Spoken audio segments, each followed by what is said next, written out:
بسم اللہ الرحمن الرحیم. وعنہ قال کان معاذ یصلی مع النبی صلی اللہ علیہ وسلم العشاء ثم یرجع فی قومہ فیصلی بہم العشاء وہی لہ نافلہ. رواہ البیہقی والبخاری. حضرت جابر ہی سے روایت ہے. کل جو روایت سن رہے تو بھی حضرت جابر سے تھی، آج بھی جو روایت ہے حضرت جابر سے ہی ہے.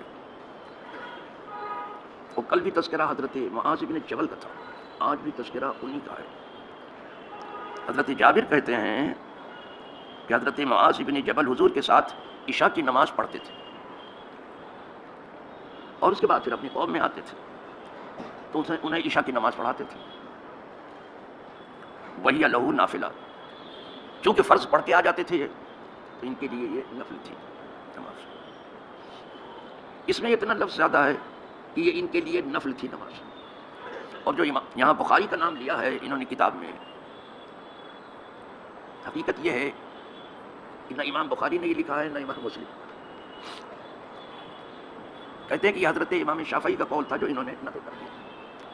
نہ بخاری کا یہ کہنا ہے نہ امام مسلم کا کہنا ہے. رہ گیا یہ کرسی دے دو کیونکہ ان کے پاؤں میں تکلیف ہے. لے لیجیے کرسی، دے دے کرسی، بیٹھ جاتے اچھا.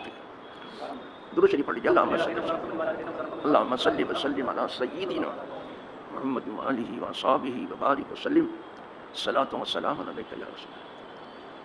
تو یہ امام شافعی کا قول ہے جس کو یہاں انہوں نے نقل کر دیا ہے.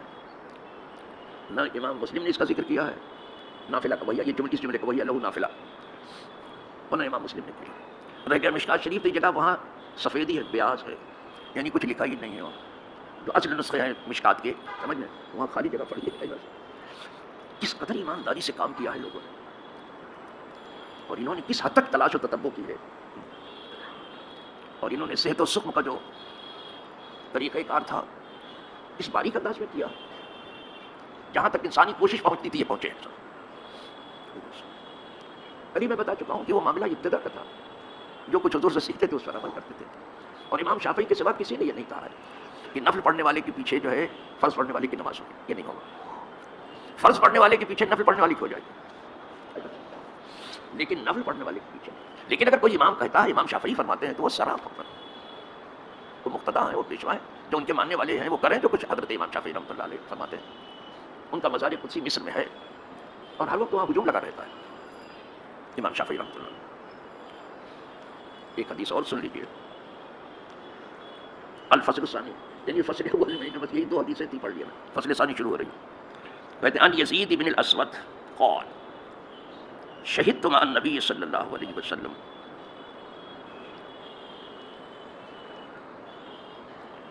حجتہ فصلیت معہ صلاة الصبح فی مسجد الخیف فلما قضى صلاته وانصرف فإذا هو برجلين في آخر القوم لم يصليا معه قال علي بهما فجيء بهما تريد فرائسه فقال ما منعكما أن تصليا معنا قالا يا رسول الله إنا كنا قد صلينا في رحالنا قال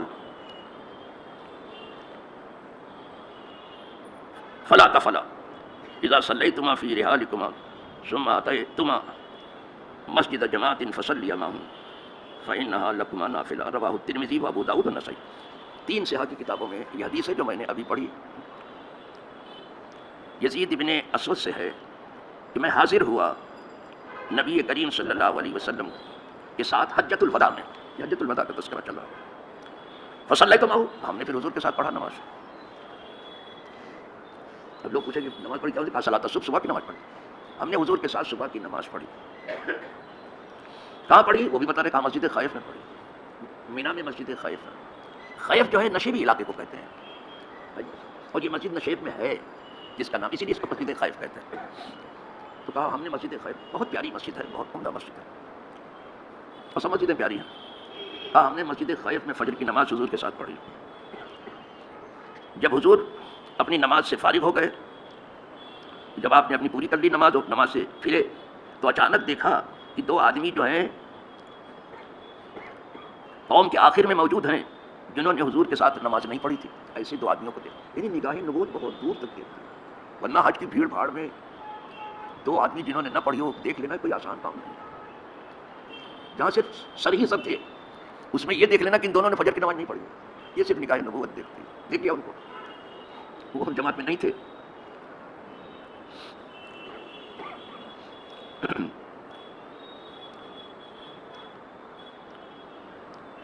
لم يسلم قال علی بہما، کہا ان دونوں کو میرے پاس لے آؤ، جنہوں نے جماعت سے نہیں پڑھی ان دونوں کو میرے پاس لاؤ.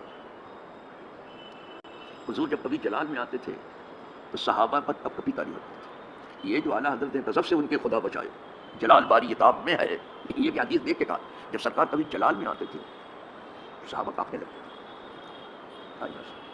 ان دونوں کو میرے پاس لاؤ، جماعت میں کیوں نہیں شریک ہوئے؟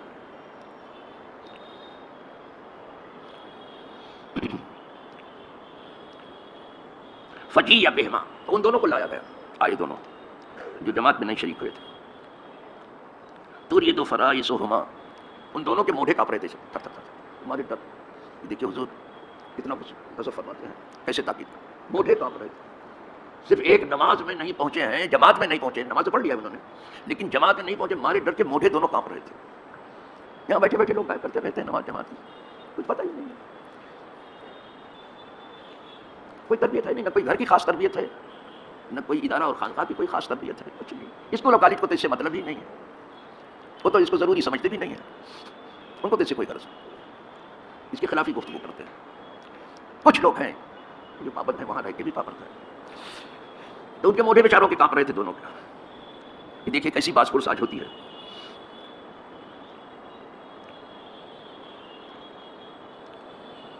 فقال ما منعكما ان تصليا معنا، فرمایا کس چیز نے تمہیں روکا کہ تم ہمارے ساتھ جماعت کی نماز نہ پڑھو؟ حضور نے فرمایا. فقالا، تو دونوں نے کہا، یہ الف کے ساتھ ہی آئے گا، یہ نہیں سمجھنا کہ الف یہاں زیادہ ہوگا لکھنے میں. جو عربی نہیں جانتے نا تو وہ قالا اور قالا کا فرق نہیں کر سکتے، ان کے نزدیک الف زیادہ لگے گا.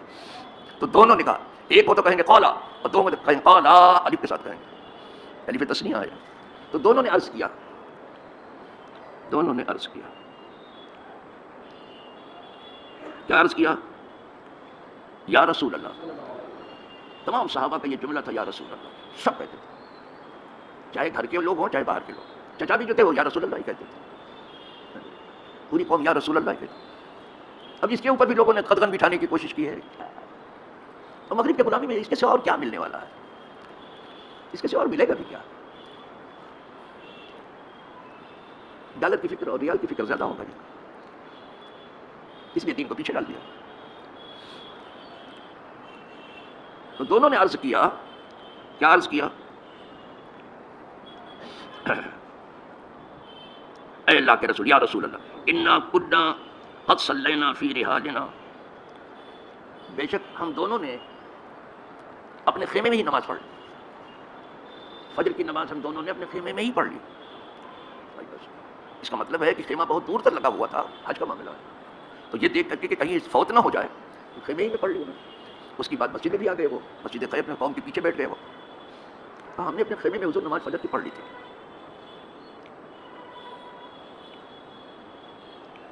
قال فلا تفعلا، اب ایسا مت کرنا. اپنے خیمے میں پڑھنے کی ضرورت ہے، جہاں پوری قوم پڑھتی وہاں پڑھو. دیکھو یہ جماعت کی ضرورت ہے. اور اب تو ایک فیشن ہو گیا ہے، کسی نے اپنی آفس کو مسجد بنا دیا، فیشن ہو گیا. کسی نے اپنے ٹیرس کو مسجد بنا دیا، اور کسی نے واقعی مسجد کی جگہ بنا لی ہے گھر میں، وضو کرنے کی جگہ وہیں نماز روزہ ہو رہا ہے. جہاں تک نفل کا معاملہ ہے تو وہ تو بہت اچھی چیز ہے، آفس میں بھی ہونی چاہیے، گھر میں بھی ہونی چاہیے، ٹیرس پہ بھی ہونی چاہیے. سب مسجد بیت تو چاہیے، لیکن جہاں تک فرض کا معاملہ وہ مسجد میں ہونا چاہیے. وہ مسجد کی ضرورت آپ نہیں پوری کر سکتے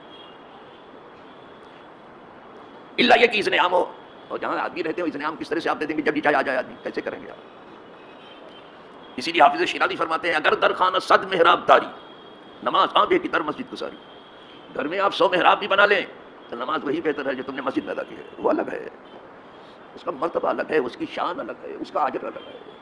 اگر وہ ثواب لوگوں کو پتہ چلتا کہ کیا ہے تو میں یہ نہیں کہتا کہ یہ پاؤں سے چل کے آتے سر کے بل آتے، لیکن کچھ معلوم تو ہے نہیں، زیادہ بیٹھے بیٹھے کماتے رہتے. اس لیے حضور نے پہلے تو منع کیا ایسا مت کرنا، آپ کجاوے میں مت پڑھنا، خیمے مت پڑھنا، یہاں مسجد میں پڑھنا۔ اس کے بعد پھر فرمایا اذا صلیتما فی رحالکما، جب تم لوگوں نے نماز پڑھ لی تھی اپنے کجاوے میں، اپنے خیمے میں، ثم اتیتما مسجد جماعت، اس کے بعد تم مسجد جماعت میں آئے، جب تم اپنے خیمے میں پڑھ لیے تھے اس کے بعد مسجد میں آئے تو تمہیں نفل کی نیت سے شریک ہو جانا چاہیے تھا، کیونکہ ابھی لوگ سیکھنے ہی پتھر برابر، کیونکہ اب فجر میں جو نماز ہو جاتی ہے اس کے بعد نفل نہیں ہے، لیکن چونکہ ابھی ابتدا کا سب معاملہ ہے، لوگ بالکل سیکھنے پر ہیں، سیکھ لیں گے اچھی طرح سے، دین بالکل کامل ہو جائے گا، پھر سکھانے کے لیے نکلیں گے۔ تو بتا دیا کہ اگر ایسا کوئی ٹائم ہو کہ گھر سے بھی پڑھ لیا ہو، دیکھو کہ مسجد میں جماعت ہو رہی تو نفل کی نیت سے شریک ہو جاؤ۔ آج بھی یہ موقع ہے، ظہر میں اگر آپ پہنچے ہیں اور پڑھ لیا ہے تو نفل کی نیت سے شریک ہو جاؤ، عشاء میں پہنچے ہیں نفل کی نیت سے شریک ہو جاؤ۔ مغرب میں نہیں کر سکتے، 3 نفل ہی نہیں ہے، مغرب میں 3 ہی رکعتیں ہیں، 3 نفل ہی نہیں، 2 ہے یا 4 ہے، اور فجر کے بعد جب ہو گئی نماز تو جب تک سورج نہ نکلے کوئی نفل نہیں، تو اگر نفل کا وقت ہے تو نفل کی نیت سے شریک ہو جاؤ۔ یعنی حضور جماعت پر زور دے رہے ہیں، جماعت میں انتشار نہ ہونا چاہیے، یہ بہت ساری بربادی لے کے آتا ہے انتشار، جماعت میں انتشار، جماعت سے نماز پڑھنے کی عادت ڈالو، بھلے پیر صاحب آپ کو گھر میں نماز پڑھائیں اور خود بھی پڑھیں، پڑھنے دو ان کو جو کرتے ہیں کریں، لیکن آپ آؤ مسجد میں، بس آپ برابر آؤ، آپ فرض مسجد میں پڑھو۔ ہمارے لیے حضور سے بڑا کوئی پیر نہیں ہے، حضور جہاں سر رکھتے ہیں کعبہ وہیں ہے، وہیں قبلہ ہے، وہیں کعبہ، اس کے بعد بھی حضور آتے تھے مسجد اور چلا کے لایا جاتا تھا۔ اب کون سی بات لے کر کے لوگ بیٹھے ہیں، ٹھیک ہو کرتے کرتے تو، لیکن آپ آؤ برابر آؤ، فرض یہاں پڑھ لو، فرض پڑھ کے جاؤ، پھر نفل گھر میں پڑھ لو تاکہ بچے بھی سیکھ لیں۔ یہ تو گھر میں اتنی جگہ نہیں، اس لیے لوگ جہاں فرض پڑھتے ہیں وہیں نفل بھی پڑھ لیتے ہیں، کیا کریں، گھر میں اتنی جگہ آئی نہیں۔ اب کہنے کے لیے ہم لوگوں نے بھی گھر لیا ہے، لیکن حقیقت یہ ہے کہ ابھی صرف ہمارے سجدے کی جگہ مشکل سے نکل پا رہی ہے، بس اس لیے کہ گھر اتنے مہنگے ہو گئے ہیں کہ بیچارے گرے پڑے آدمی کی طاقت نہیں ہے کہ گھر کو بڑا کر لیں، وہ تو آپ بہت زیادہ اچھا جانتے ہیں اس کو، جو کچھ کمی تھی وہ بلڈروں نے پوری کر دی، ایک مہیلا چڑھانے کے لیے جو کچھ چڑھانا پڑتا ہے ان کو وہ سب پبلک پر چڑھا دیتا ہے، تو انہوں نے بلڈنگوں کو بہت کاسٹلی بنا دیا، جو بھی لگاتے ہیں پبلک سے وصول کریں گے، اور جو ٹور چلانے والے انہوں نے ٹور کو جو ہے بڑا مہنگا کر دیا، اس لیے بہت سارا چڑھاوا چڑھا کر کے تو کہیں جا کر کے ان کو پرمیشن ملتا ہے، تو جو کچھ وہاں چڑھاتے ہیں سمجھ وہ پبلک سے وصول، اس طرح ٹور بھی مہنگا ہوگا، حج بھی مہنگا ہوگا، اس مہنگائی کے ذمہ دار خود عوام ہیں، انہوں نے سب خراب کیا۔ یہ نہیں کہ صرف حکمرانوں میں ہی بگاڑ ہے، پبلک میں بگاڑ ہے، بہت زیادہ بگاڑ ہے، اور حکمران پبلک سے ہی ہو کے جاتے ہیں، حدیث پاک میں تو اسی طرح سے ہے، کما تکونون کذالک یؤمر علیکم، آپ جیسے ہوں گے آپ کے حکمران بھی ویسے ہی ہوں گے، جب آپ خود ہی اچھے نہیں تو آپ کے حکمران کہاں سے اچھے ہو جائیں گے بابا، اچھے لوگوں میں سے لوگ اچھے نکل کے جاتے ہیں، بروں میں سے کیا اچھا نکلے گا۔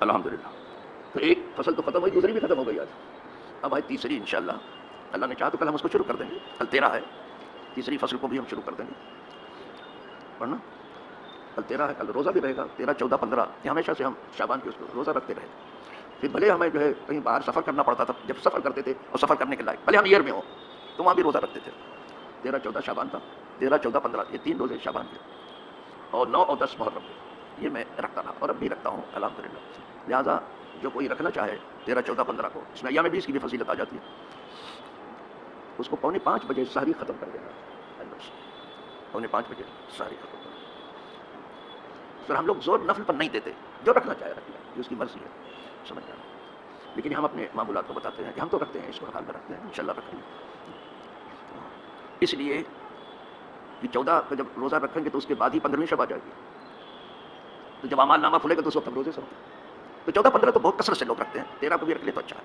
اس لیے کہ اس میں خوبی یہ ہے کہ جب وہاں دفاتر کھلے ہوں گے اور سب دیکھا جاتا ہے، حساب کتاب ہو رہا ہوگا تو بندہ روزے سے بہت بڑی ہے، آپ لوگ زیادہ سے زیادہ روزہ رکھنے کی کوشش کریں اور زیادہ سے زیادہ خیر و خیرات کرنے کی کوشش کریں، جو اللہ آپ کو توفیق دے، اور جب پوری امت کے لیے دعا کرتے ہوں، جو زمین پر لوگ آباد ہیں سب کے لیے دعا کر رہے ہوں، تو جو بزرگ قبروں میں آرام فرما ہیں ہمارے اسلاف، وہاں جا کے بھی فاتحہ پڑھیں، لوگ بکثرت وہاں بھی پہنچتے ہیں، سمجھ رہے ہیں، تو رات کے کسی حصے میں آپ پہنچ جائیں، بہتر ہے کہ آخری حصے میں پہنچے تو زیادہ اچھا ہے، نہیں تو کسی بھی حصے میں پہنچ جائیں، ہمارا دین ایسا ہے کہ زندوں کی تو خبر گیری کرتا ہی ہے، اپنے مرنے والوں کو بھی نہیں بھولتا.